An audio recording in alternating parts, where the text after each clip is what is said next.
ನಮಸ್ಕಾರ ಡ್ಯೂಡ್. ನಾನಿವತ್ತು ಹೋಗ್ತಿರೋದು ಒಂದು ಹಿಸ್ಟಾರಿಕಲ್ ಹಿಡನ್ ಪ್ಲೇಸ್ಗೆ. ಅದು ಈ ಒಂದು ಶರಾವತಿ ಕಾಡಿನ ಮಧ್ಯೆ ಇರುವಂಥ ಜಾಗ. ಸೊ ಆ ಒಂದು ಜಾಗನ ಯಾರಪ್ಪ ಪ್ರತಿಷ್ಠಾಪನೆ ಮಾಡಿದವರು ಅಂತಂದರೆ, ಮಹಾಭಾರತದ ಕಾಲದಲ್ಲಿ ಪಂಚಪಾಂಡವರು ಬಂದು ಪ್ರತಿಷ್ಠಾಪನೆ ಮಾಡಿದ್ದಾರೆ. ಆ ಜಾಗ ಯಾವುದು ಅಂತ ತಿಳ್ಕೊಬೇಕಾ? ಬನ್ನಿ ತೋರಿಸ್ತೀನಿ.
ಡ್ಯೂಡ್, ಇವತ್ತು ನಾನು ಹೋಗ್ತಿರೋಂಥ ಪ್ಲೇಸ್ ಬಂದು ನಿಜವಾಗ್ಲೂ ಇಡನ್ ಜಮ್ ಅಂತಲೇ ಹೇಳ್ತೀನಿ. ಯಾಕೆಂದರೆ ಈ ಜಾಗ ನನ್ನ ಬುಕ್ಕಲ್ಲಾಗಲಿ ನನ್ನ ಮೈಂಡಲ್ಲೂ ಸಹ ಲಿಸ್ಟ್ ಮಾಡಿರಲಿಲ್ಲ. ಬಟ್ ಇಲ್ಲಿರೋ ಲೋಕಲ್ ಪೀಪಲ್ ಹೇಳಿದ್ದಕ್ಕೆ ಇವತ್ತು ಆ ಜಾಗಕ್ಕೆ ಹೋಗ್ತಾಯಿದ್ದೀನಿ. ಬಟ್ ಹೋಗೋಕ್ಕಿಂತ ಮುಂಚೆನೇ ಈ ರಸ್ತೆ ನೋಡ್ರಿ ಎಷ್ಟು ಬ್ಯೂಟಿಫುಲ್ ಆಗಿದೆ ಅಂದರೆ, ಫುಲ್ಲು ಕ್ಲಿಯರ್ ರಸ್ತೆ, ಯಾವುದು ಜಾಸ್ತಿ ವೆಹಿಕಲ್ಸ್ಗಳಿಲ್ಲ. ಬಟ್ ಸುತ್ತ ಗ್ರೀನರಿ ಎಷ್ಟು ಸಖತ್ತಾಗಿದೆ ಅಂದರೆ, ಇನ್ನು ಮುಂದೆ ಹೋಗ್ತಾ ಇನ್ನೂ ಅದೆಷ್ಟು ಚೆನ್ನಾಗಿರುತ್ತೋ ಏನೋ. ಬಟ್ ಲೋಕಲ್ ಪೀಪಲ್ ಹೇಳೋ ಪ್ರಕಾರ ಆದರೆ ಇದು ಮಾತ್ರ ಸಖತ್ತಾಗಿದೆಯಂತೆ ರೋಡು.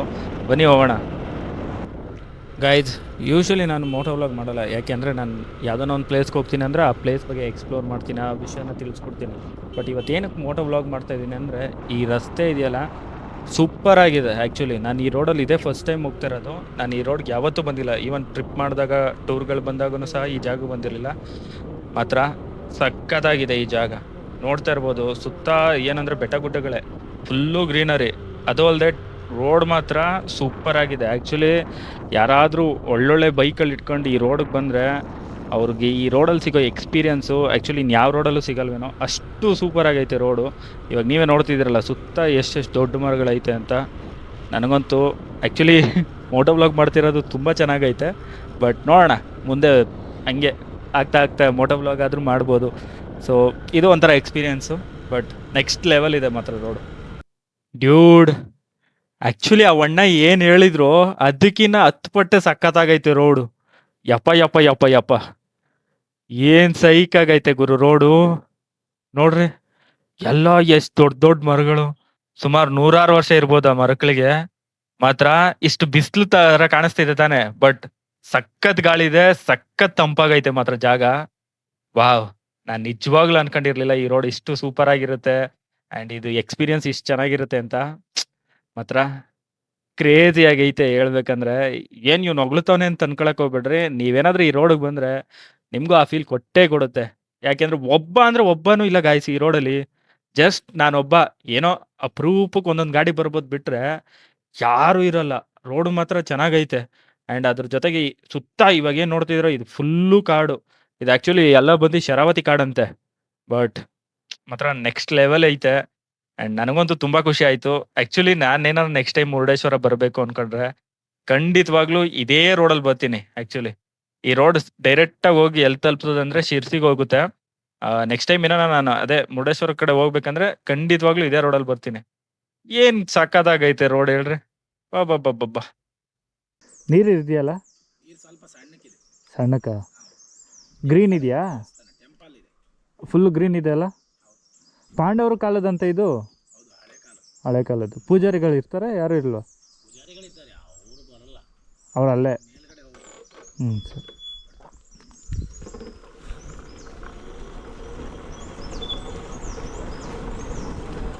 ಅಣ್ಣ ಮಂಗ ಇದೆಯಾ? ಮತ್ತೆ ಇದು ಸಾಮಾನು? ಸರಿ ಓಕೆ ಅಣ್ಣ. ಹಾಂ ಸರಿ, ನೋಡ್ಕೊಂಡು ಅಲ್ಲಿ ಇಡ್ತೀನಣ್ಣ.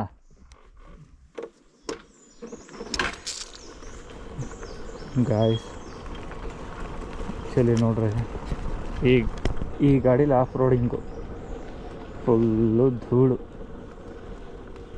2 ಕಿಲೋಮೀಟ್ರ್ ಹೋಗ್ಬೇಕು, ಹಿಂಗೆ ನಿಧಾನಕ್ಕೆ ಹೋಗ್ಬೇಕು.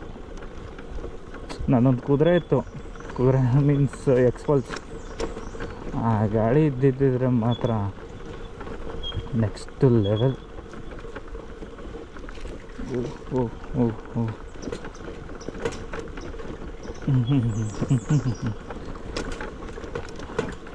ಇಲ್ಲಿಂದ ಟೆಂಪಲ್ಗೆ ಇನ್ನು 2 ಕಿಲೋಮೀಟರ್ಸ್.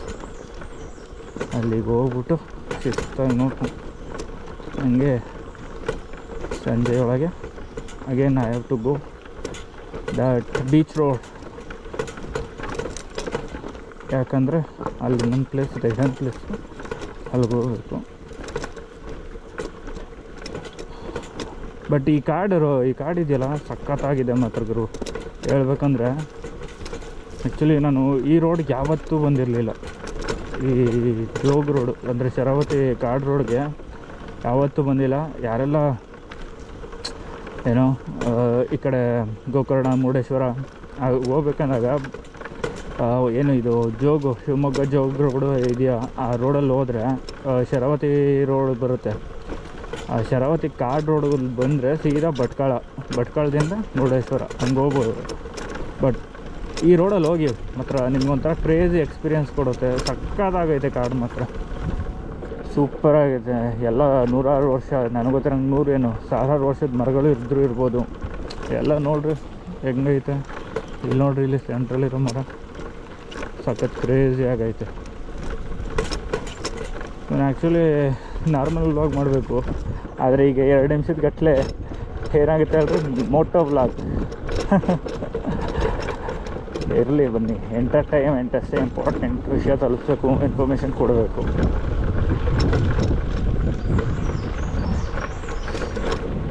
ಓಹೋ,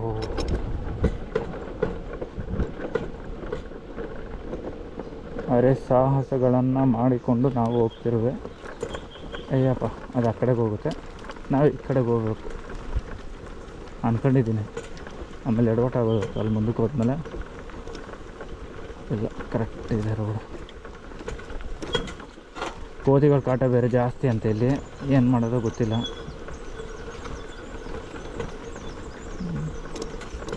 ಅಲ್ಲಿ ಯಾರ್ದನೋ ಒಂದು ಮನೆ ಇದ್ದರೆ ಅಲ್ಲಿ ನಾನೆಲ್ಲ ಲಗೇಜ್ನ ಇಟ್ಬಿಟ್ಟು ಶಿಸ್ತಾಗಿ ಆಮೇಲೆ ಬೆಟ್ಟ ಹತ್ತಬೇಕು. ಅದಕ್ಕೆ ಮುಂಚೆ ಮೊದಲು ಚೆನ್ನಾಗಿ ಈಗ ಹೋಗಿ ಸ್ನಾನ ಮಾಡಿಬಿಟ್ಟು ಬೆಟ್ಟ ಹತ್ತಬೇಕು.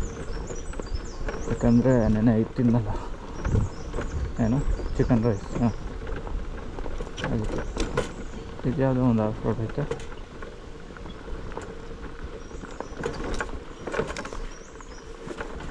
ಬಟ್ ರೋಡ್ ಮಾತ್ರ ಸಕ್ಕತ್ತಾಗೈತೆ. ನನ್ನ ಜಾವ ಗಾಡೀಲಿ ಬಂದುಬಿಟ್ಟಿದ್ರೆ ಅಂತೂ ಮುಗಿದೋಗಿರೋದು, ಸೊಂಟನೇ ಮುಗಿದೋಗಿರೋದು. ಅದು ಸಸ್ಪೆನ್ಷನ್ ಸ್ವಲ್ಪ ಕಮ್ಮಿ, ಅದು ಅಲ್ಲದೆ ಗ್ರೌಂಡ್ ಕ್ಲಿಯರೆನ್ಸ್ ಬೇರೆ ಇಲ್ಲ ಅದರಲ್ಲಿ ನೀಟಾಗಿ. ಹೆವಿ ಭಾರ ಗಾಡಿ ಅಂದರೆ ರಾಯಲಾಗಿ ಸಿಟಿಗಳಲ್ಲಿ ಏನೋ ಒಂದು ಫಂಕ್ಷನ್ಗೆ ಹಿಂಗೋಗಿ ಹಿಂಗೆ ಬರ್ತೀನಿ ಅನ್ನೋಕ್ಕಾದ್ರೆ ಆ ಗಾಡಿ ಯೂಸು. ಬಟ್ ಈ ಥರ ಜಾಗಗಳಿಗೆಲ್ಲ ಒಳ್ಳೆ ಅಡ್ವೆಂಚರ್ ಬೈಕು, ಯಾವುದೋ KTM 390 ಅಥವಾ ಹಿಮಾಲಯನ್ನು ಅಥವಾ ಎಕ್ಸ್ಪಲ್ಸು, ಅದೇ ಬೆಸ್ಟು. ಅಟ್ಲೀಸ್ಟ್ ಕೋತಿಗಳೇ ಐತೆ ಅಂತ ಗೊತ್ತಿದ್ದಿದ್ರೆ ಮೊದಲೇ ತಿಂಡಿ ತರ್ಬೋದಿತ್ತು.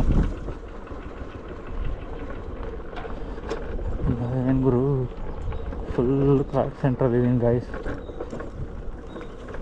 ಇಲ್ಲಿ ಯಾವುದೋ ಮುಂದೆ ಒಂದು ಜೀಪ್ ಉಂಟು.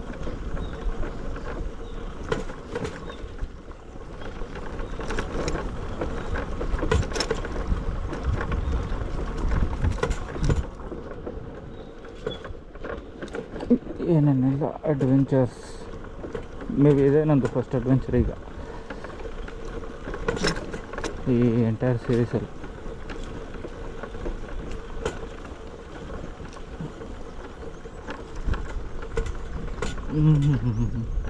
ನೋಡ್ರಿ ಇಲ್ಲಿ ಹೆಂಗೆ ಕಾಣಿಸ್ತೈತೆ ಕಾಡು, ಸೈಕಾಗೈತೆ.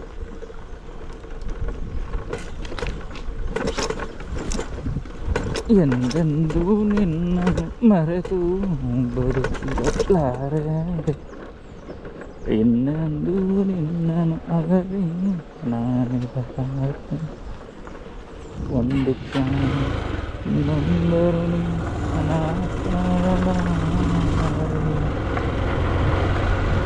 ಅಯ್ಯಯ್ಯಪ್ಪ, ಹಾಡೆಲ್ಲ ಹೇಳ್ತಾ ಉಂಟು.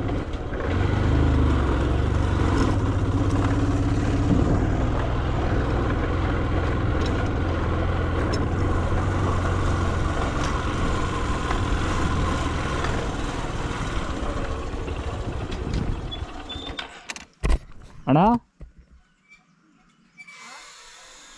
ಅಕ್ಕ, ಇದು ಭೀಮೇಶ್ವರಕ್ಕೆ ಹೋಗುತ್ತಲ್ವ ಈ ರೋಡು?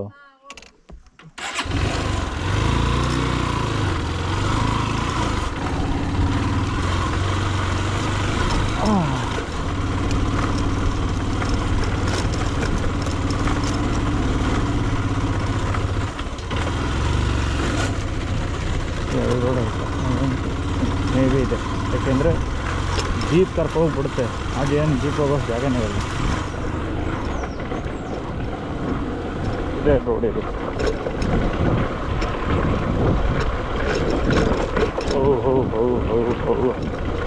ಹೌವಾ ಬರ್ರಿ.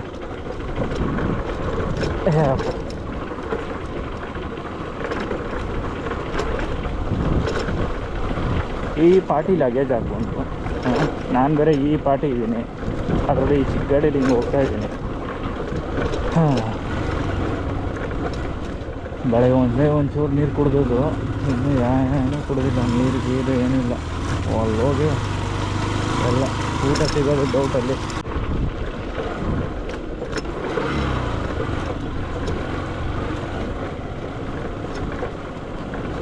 ಹಿಂಗೆ ನೋಡಿರಿ, ಒಬ್ಬೊಬ್ಬನೇ ಕಾಡುಗಳು ಸುತ್ತಕೊಂಡು ಅಡ್ವೆಂಚರ್ ಮಾಡಿಕೊಂಡು ಮಸ್ತ್ ಐತೆ ಲೈಫು. ಹಂಗೆ ದುಡ್ಡುಗಳು ಬರೋಂಗಿದ್ರೆ ಇನ್ನೂ ಸಖತ್ತಾಗಿರೋದು. ಬ್ರೋ ಹೆಂಗೈತೆ ಜಾಗ? ಚೆನ್ನಾಗಿದೆಯಾ? ಚೆನ್ನಾಗಿದೆಯಾ ಜಾಗ? ಜಾಗ ಚೆನ್ನಾಗಿದೆಯಾ? ಓ, ಇದು ನೀರೆಲ್ಲ ಬರ್ತಿದೆಯಾ? ವಾಟರು ಕಮ್ಮಿನಾ? ಗ್ರೀನರಿ ಐತೆ ಒಟ್ಟಿನಲ್ಲಿ? ಕೋತಿಗಳವ? ಇಲ್ಲ ತ ಆವಾಗ ನೋಡ್ರೆ ಒಣ್ಣೆ ಕೋತಿ ಆಗುತ್ತೆ ಅಂತಂದು, ಬಟ್ ಇಲ್ಲ ಅಂತ. ಹಾಂ, ನೆಮ್ಮದಿ. ಯಾಕೆಂದರೆ ಈಗ ಆರಾಮಾಗಿ ಗಾಡಿ ನಿಲ್ಲಿಸ್ಬಿಟ್ಟು ಶಿಸ್ತಾಗಿ ಬಟ್ಟೆ ಹಾಕ್ಕೊಂಡೋಗಿ ಸ್ನಾನ ಮಾಡಿಕೊಂಡು ದೇವ್ರ ದರ್ಶನ ಮಾಡಿಕೊಂಡು ಆ ಬೆಟ್ಟದ ಹಿಸ್ಟ್ರಿನ ನಿಮಗೆ ತಿಳಿಸ್ಕೊಂಡು ರಿಟರ್ನ್ ನಾನು ಗೋಕರ್ಣಗೆ ಹೊರಡಬೇಕು. ಹೆಂಗೈತೆ ಮಾತ್ರ ದಾರಿ ಸೂಪರಾಗೈತಲ್ವ ಗಾಯ್? ಹಿಂಗಾಗೈತೆ ಮಾತ್ರ. ನನಗಂತೂ ಇಷ್ಟ ಆಯಿತು. ಈ ರೋಡ್ ಆಗಿರ್ಬೋದು, ಅಲ್ಲಿ ಮೈನ್ ರೋಡ್ ಆಗಿರ್ಬೋದು. ವಾವ್, ನಾವೀಗ ಎಂಟರಾದ್ವಿ. ನಿಮ್ದು ಹೋಗ್ಬೇಕು.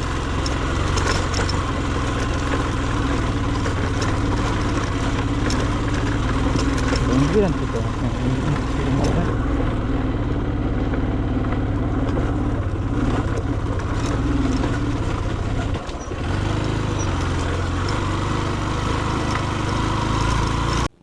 ಸೊ ಗಾಯ್ಸ್, ಫೈನಲಿ ನಾವಿವಾಗ ಬಂದಿದ್ದೀವಿ ಭೀಮೇಶ್ವರ.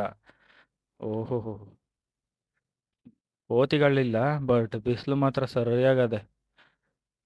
ಈ ಗಾಡಿನ ನೆರಳಿಗೆ ಹಾಕ್ಬಿಟ್ಟು ಇಲ್ಲಿಂದ ನನ್ನ ಜರ್ನಿ ಭೀಮೇಶ್ವರಕ್ಕೆ.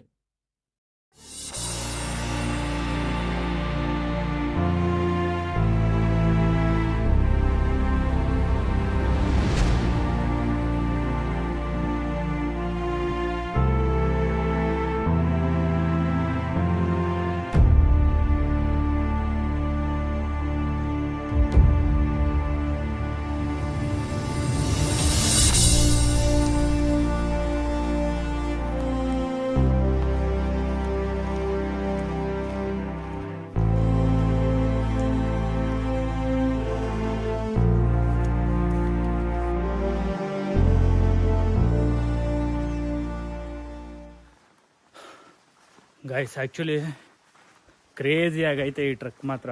ಸುಮಾರು ಜಸ್ಟ್ ಒಂದು 10 ನಿಮಿಷ ಅಷ್ಟೇ ಟ್ರಕ್ ಮಾಡಿದ್ದು, ಬಟ್ ಪ್ಲೇಸ್ ಮಾತ್ರ ಅಲ್ಟಿಮೇಟ್ ಆಗಿದೆ. ಸೊ ಈಗ ಇಲ್ಲೇ ಚಪ್ಪಲಿ ಬಿಡಬೇಕು. ಬಿಟ್ಟು ಇಲ್ಲಿ ಹತ್ತಬೇಕು. ಸುತ್ತ ಕಾಡು, ಶರಾವತಿ ಕಾಡು ಮಧ್ಯದಲ್ಲಿ ಈ ಒಂದು ಭೀಮೇಶ್ವರ ಟೆಂಪಲ್. ಸೊ ಇದ್ರ ಹಿಸ್ಟ್ರಿ ಹೇಳಬೇಕು ಅಂತಂದರೆ ಅದಕ್ಕಿಂತ ಮುಂಚೆ ನಾನೀಗ ಹೋಗಿ ಫಸ್ಟು ಶುದ್ಧ ಆಗಬೇಕು, ಆಮೇಲೆ ಇದ್ರ ಕಥೆನ ಹೇಳ್ತೀನಿ. ವಾವ್ ಗಾಯ್ಸ್, ನೋಡಿ ಎಷ್ಟು ಸೂಪರ್ ಆಗಿದೆ. ವಾವ್. ಆ್ಯಕ್ಚುಲಿ ಈಗ ಸ್ವಲ್ಪ ನೀರು ಕಮ್ಮಿ ಆಗೈತೆ, ಬಟ್ ಅಲ್ಲಿಂದ ಹರ್ಕ ಬರುತ್ತೆ. ಈ ಬಂಡೆ ಅಡ್ಡ ಐತೆ, ಆ ಕಡೆಯಿಂದ ತೋರಿಸ್ತೀನಿ. ಸೊ ಇಲ್ಲಿಂದ ಹರ್ಕ ಹೋದ್ರೆ ನೀರು ಇಲ್ಲಿಂದ ನೋಡ್ರಿ, ಇಲ್ಲಿಂದ ಸೀದಾ ಅಲ್ಲಿವರೆಗೂ ಹೋಗುತ್ತೆ. ಹೆಂಗಿದೆ ವ್ಯೂ, ಕ್ರೇಜಿ ಅಲ್ಲ? ಕೆಲವೊಂದು ಪ್ಲೇಸು ನಾವು ಸೆಲೆಕ್ಷನ್ ಮಾಡೋದಲ್ಲ, ದೈವನೇ ಸೆಲೆಕ್ಷನ್ ಮಾಡ್ಕೊಳುತ್ತೆ. ಇಂಥವ್ರು ಬರಬೇಕು, ಈ ಟೈಮಿಗೆ ಬರಬೇಕು ಅಂತ. ನೋಡ್ರಿ, ನಾನೆಲ್ಲೋ ಇರೋನು ಬೆಂಗಳೂರಲ್ಲಿ, ಈ ಜಾಗ ಆ್ಯಕ್ಚುಲಿ ನನಗೆ ಗೊತ್ತೇ ಇಲ್ಲ. ಆ್ಯಂಡ್ ನಾನು ಲಿಸ್ಟಲ್ಲೂ ಏನೋ ಬರೆದು ಇರಲಿಲ್ಲ ಈ ಜಾಗಕ್ಕೆ ಬರಬೇಕು ಅಂತ. ಬಟ್ ಈ ಜಾಗ ಕರ್ಸ್ಕೊಂಡಿದೆ ಅಂದರೆ ಎಲ್ಲ ದೈವ ಇಚ್ಛೆ ಅಷ್ಟೇ. ನೋಡ್ರಿ ಅಲ್ಲೆಲ್ಲ ಮೇಲ್ಗಡೆ ಪಾಪ ಭಕ್ತಾದಿಗಳು ಬಿಸಿಲಲ್ಲಿ ಬರ್ತಾರಲ್ಲ, ಅವ್ರಿಗೆ ಏನೋ ಸೆಕೆ ಆಗಬಾರ್ದು ಅಂಥೇಳಿ ನೆರಳಿಗೋಸ್ಕರ ಈ ಥರ ಹಾಕ್ಸಿದ್ದಾರೆ. ಅದು ಈ ಕಾಡು ಮಧ್ಯದಲ್ಲಿ, ಝೀರೋ ನೆಟ್ವರ್ಕು, ಪ್ಯೂರ್ ಪೀಸ್ ಮಾತ್ರ. ಸಕ್ಕತ್ತಾಗೈತೆ. ವಾ. ಆ್ಯಕ್ಚುಲಿ ಶಿವರಾತ್ರಿ ಟೈಮ್ ಬಂದಿದ್ರೆ ಇನ್ನೂ ಚೆನ್ನಾಗಿರೋದು. ಈಗ ಅಲ್ಲೋಗ್ಬೇಕು. ಅದಕ್ಕಿಂತ ಮುಂಚೆ ಈಗ ಇಲ್ಲೇ ಒಂದು ಸರಳ ಸ್ನಾನ ಘಟ್ಟ ಅಂತ ಐತೆ, ಇಲ್ಲೋಗಿ ಅಲ್ಲಿ ಸ್ನಾನ ಮಾಡ್ಕೊಂಡು ಆಮೇಲೆ ಆರಾಮಾಗಿ ಮೇಲೆ ಹೋಗೋಣ. ಹೆಂಗೈತೆ ಅಂತ ನೋಡೋಣ. ಓ, ಇವಾಗ ಈ ನೀರಲ್ಲೇ ಸ್ನಾನ ನಂದು.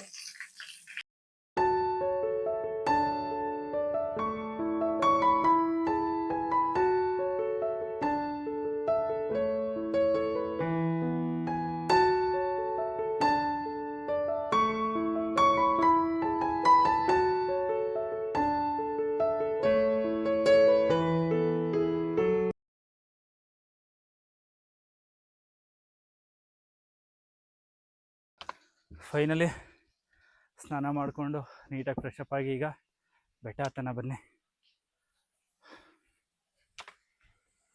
ಇಲ್ಲಿ ನನಗೆ ಇಷ್ಟ ಆಗಿದ್ದ ಜಾಗ ಏನು ಅಂತಂದರೆ, ಇಷ್ಟು ಕಾಡು ಮಧ್ಯೆ ಇಂಥ ಒಂದು ದೇವಸ್ಥಾನ ಇದೆಯಲ್ಲ, ಅದೇ ನಂಗೆ ತುಂಬ ಇಷ್ಟ ಆಗಿದ್ದು. ಆ್ಯಂಡ್ ನೋಡಿರಿ, ಇಲ್ಲಿ ಭಕ್ತಾದಿಗಳು ಬಂದರೆ ಕುತ್ಕೊಳ್ಳೋಕೆ ಜಾಗ ಆಗಿರ್ಬೋದು, ಪ್ರತಿಯೊಂದು ಫೆಸಿಲಿಟಿನೂ ನೀಟಾಗಿ ಮಾಡಿದ್ದಾರೆ. ಆ್ಯಂಡ್ ಯಾರೆಲ್ಲ ಈ ಜಾಗಕ್ಕೆ ಬರಬೇಕು ಅಂತ ಕೂತಿದ್ರೆ ಆರಾಮಾಗಿ ಬನ್ನಿ. ರೋಡ್ಗಳು ಸಕ್ಕತ್ತಾಗೈತೆ. ಬಟ್ ಮಳೆಗಾಲದಲ್ಲಿ ಬಂದರೆ ಮಾತ್ರ ತುಂಬ ಪ್ರಾಬ್ಲಮ್ಮೆ. ಯಾಕೆಂದರೆ ಆ ರೋಡ್ ಏನೈತಲ್ಲ, ಅದು ಫುಲ್ಲು ಆಫ್ ರೋಡು, ನೋಡಿದ್ರಲ್ಲ ಈಗಾಗಲೇ. ಸೊ ಅದೆಲ್ಲ ಬದಿಯಾಗಿ ಹೋಗ್ಬಿಡುತ್ತೆ. ಬಟ್ ಏನಂತಂದ್ರೆ ವರಿ ಆಗಬೇಡ್ರಿ, ಜೀಪ್ ಇರುತ್ತೆ. ಆ ಜೀಪ್ಗೆ ಎಷ್ಟು ಕೇಳ್ತಾರೆ ಅಂತ ಗೊತ್ತಿಲ್ಲ. ಸೊ ಬರ್ಬೋದು. ಆ್ಯಂಡ್ ತಪ್ಪದೆ ಈ ಜಾಗನ ವಿಸಿಟ್ ಮಾಡಿ. ಭೀಮೇಶ್ವರ ಟೆಂಪಲ್ಲು ಇದಿರೋದು ಬಂದು ಅದು ಶರಾವತಿ ಕಣಿವೆ ಆ ರೋಡ್ ಹತ್ರ. ಸೊ ಭೀಮೇಶ್ವರ ಟೆಂಪಲ್ ಅಂತ ಹಾಕಿದ್ರೆ ಬಂದ್ಬಿಡುತ್ತೆ. ಈಗ ಬನ್ನಿ ಬೆಟ್ಟ ಹತ್ತನ.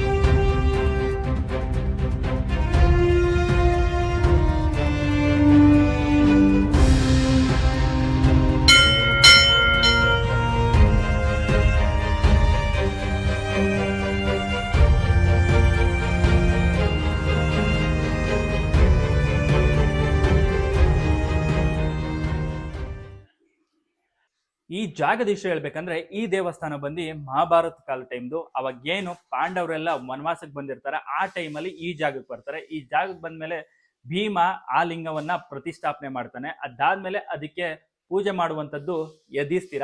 ಅದಾದ್ಮೇಲೆ ಲಿಂಗ ಪೂಜೆ ಮಾಡೋಕ್ಕೆ ನೀರು ಬೇಕಾಗುತ್ತೆ. ಸೊ ಇದೆಲ್ಲ ಬಂದು ಸುತ್ತ ಬಂಡೆ ಇರುತ್ತೆ. ಆ ಬಂಡೆಗೆ ಅರ್ಜುನ ಬಿಲ್ನಿಂದ ಬಾಣ ಹೊಡೆದು ಅಲ್ಲಿಂದ ನೀರನ್ನ ಉಕ್ಕೋ ಥರ ಮಾಡ್ತಾರೆ. ಆ ನೀರಿಂದ ಶಿವನ ಲಿಂಗಕ್ಕೆ ಪೂಜೆ ಮಾಡಿ ಈ ಜಾಗನ ಪ್ರತಿಷ್ಠಾಪನೆ ಮಾಡ್ತಾರೆ. ಈಗಲೂ ಸಹ ಅಲ್ಲಿ ನೀರು ಉಕ್ತಿದೆ, ಅದನ್ನ ನೋಡ್ಬೋದು ನೀವು. ಬಟ್ ಕಾಣಿಸಲ್ಲ. ಬಟ್ ಸೌಂಡ್ ಕೇಳಿಸ್ಕೊಳ್ಳಿ, ಕಾಣಿಸ್ತಾ? ಸೊ ಅಲ್ಲಿಂದ ಬನ್ನಿ. ನೆಕ್ಸ್ಟ್ ಇಲ್ಲಿಂದ ನೀರು ಹಿಂಗೆ ಹರ್ಕೊಂಡು ಹೋಗುತ್ತೆ. ಇದೋಗಿ ಆ ಸರಳ ಸ್ನಾನ ಘಟ್ಟ ಅಂತ ಏನಿದೆ ಅಲ್ಲಿಗೆ ಹೋಗುತ್ತೆ. ಅದಾದ್ಮೇಲೆ ಭಕ್ತಾದಿಗಳು ಅಲ್ಲಿ ಸ್ನಾನ ಮಾಡುವಂಥದ್ದು. ಈ ಸರಳ ಸ್ನಾನಘಟ್ಟದ ಅರ್ಥ ಏನು ಅಂದರೆ, ಸರಳ ಅಂತಂದರೆ ಬಾಣ ಅಂತ. ಸೊ ಅರ್ಜುನ ತನ್ನ ಬಾಣದಿಂದ ಏನು ಬಂಡೆನ ಸೀಳಿ ನೀರನ್ನ ಉಕ್ಕಿಸ್ತಾನೋ ಅದಕ್ಕಾಗಿ ಇದಕ್ಕೆ ಸರಳ ಸ್ನಾನಘಟ್ಟ ಅಂತ ಹೆಸರು ಬರುತ್ತೆ. ಆ್ಯಂಡ್ ಅಲ್ಲಿಂದ ಹರ್ಕೊಬರ್ತಾ ಇರೋದೆ ಆ ಅರ್ಜುನ ಏನು ಆ ಬಂಡೆಯಿಂದ ಸೀಳಿ ನೀರನ್ನ ಉಕ್ಕಿಸಿರುವಂಥ ಜಾಗದಿಂದ ಬರ್ತಿರೋ ನೀರೇ ಅದು. ಇದಿಷ್ಟು ಭೀಮೇಶ್ವರ ದೇವಸ್ಥಾನದ ಹಿಸ್ಟ್ರಿ ಆ್ಯಂಡ್ ಅದರ ಕತೆ ಪ್ರತಿಯೊಂದು ತಿಳಿಸ್ಕೊಟ್ಟಿದ್ದೀನಿ. ಇದರ ಅನುಭವ ಹೇಗಿತ್ತು ಅಂತ ಕಮೆಂಟ್ ಬಾಕ್ಸ್ನಲ್ಲಿ ತಪ್ಪದೆ ತಿಳಿಸಿ. ಆ್ಯಂಡ್ ಹರ ಹರ ಮಹಾದೇವ್ ಅಂತ ಕಮೆಂಟ್ ಮಾಡೋದು ಮಾತ್ರ ಮರಿಬೇಡಿ. ಆ್ಯಂಡ್ ಇದೇ ರೀತಿ ಇನ್ನು ಮತ್ತಷ್ಟು ಹೊಸ ಕತೆಗಳ ಜೊತೆಗೆ ಹೊಸ ಪ್ಲೇಸ್ಗಳ ಜೊತೆಗೆ ನಿಮ್ಮ ಮುಂದೆ ಬರ್ತಾನೆ ಇರ್ತೀನಿ. ಹಾಗಾಗಿ ನನ್ನ ಚಾನಲ್ ಆಗಿರುವಂಥ ನಮಸ್ಕಾರ ಡ್ಯೂಡ್ನ ತಪ್ಪದೆ ಲೈಕ್ ಮಾಡಿ, ಶೇರ್ ಮಾಡಿ ಆ್ಯಂಡ್ ಸಬ್ಸ್ಕ್ರೈಬ್ ಮಾಡ್ಕೊಳ್ಳಿ. ಸೊ ನಿಮ್ಮ ಒಂದೊಂದು ಲೈಕು, ಒಂದೊಂದು ಶೇರು, ಒಂದೊಂದು ಸಬ್ಸ್ಕ್ರೈಬು ನನಗೆ ಈ ಥರದ ಹೆಚ್ಚಿನ ಪ್ಲೇಸ್ಗಳನ್ನ ಹುಡ್ಕೋಕ್ಕೆ ಮತ್ತು ಇನ್ನೂ ಆದಷ್ಟು ಸಖತ್ತಾಗಿ ಕೆಲಸ ಮಾಡಿ ಅದ್ಭುತವಾಗಿ ನಿಮಗೆಲ್ಲ ತೋರಿಸ್ಬೇಕು ಅನ್ನೋದಕ್ಕೆ ಒಂದು ಜೋಶ್ ಸಿಗುತ್ತೆ. ಸೊ ತಪ್ಪದೆ ನಮಸ್ಕಾರ ಡ್ಯೂಡ್ನ ಫಾಲೋ ಮಾಡಿ. ಇದಿಷ್ಟು ಹೇಳ್ತಾ ಮತ್ತೆ ಸಿಗ್ತೀನಿ ಮುಂದಿನ ವಿಡಿಯೋದಲ್ಲಿ. ಅಲ್ಲಿವರೆಗೂ ಎಲ್ಲರೂ ಹುಷಾರಾಗಿರಿ ಅಂತ ಹೇಳ್ತಾ, ಜೈ ಹಿಂದ್, ಜೈ ಕರ್ನಾಟಕ ಮಾತೆ, ಸೈನಿಂಗ್ ಆಫ್ ಕರ್ಣ.